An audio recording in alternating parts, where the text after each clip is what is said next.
अध्याय 8 अक्षर ब्रह्म योग।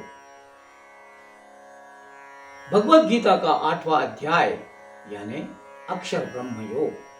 7वें अध्याय में बतलाए हुए ब्रह्म, अध्यात्म, कर्म, अभिभूत, अधिदैव, अधियज्ञ इन संकल्पनाओं का अर्थ भगवान अर्जुन को स्पष्ट कर रहे हैं।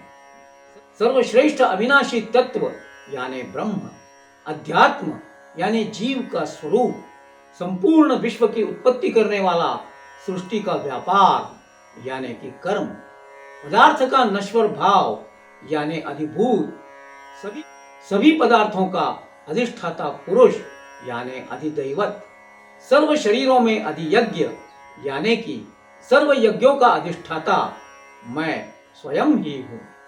मृत्यु के समय मेरा ही स्मरण करते हुए जो देह त्याग करते हैं वह मुझ तक पहुँचते हैं, इसमें यत्किंचित भी संदेह नहीं। इसीलिए तुम सदैव मेरा ही स्मरण करो और युद्ध करो। ब्रह्मदेव का एक दिन और एक रात यानी कि प्रत्येक की 1000 युग होते हैं, ऐसा जो जानते हैं उन्हें अहोरात्रि का ज्ञान हो गया, ऐसा समझ लो।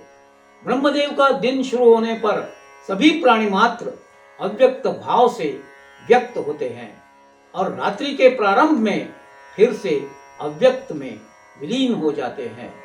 इसके परे जो परम तत्व है वह अविनाशी है, इसे ही अक्षर कहते हैं। यही परम गति है, वही मेरा परम धाम है। मृत्यु के बाद मनुष्य को शुक्ल और कृष्ण इन दोनों मार्गों में से एक मार्ग से गुजरना पड़ता है।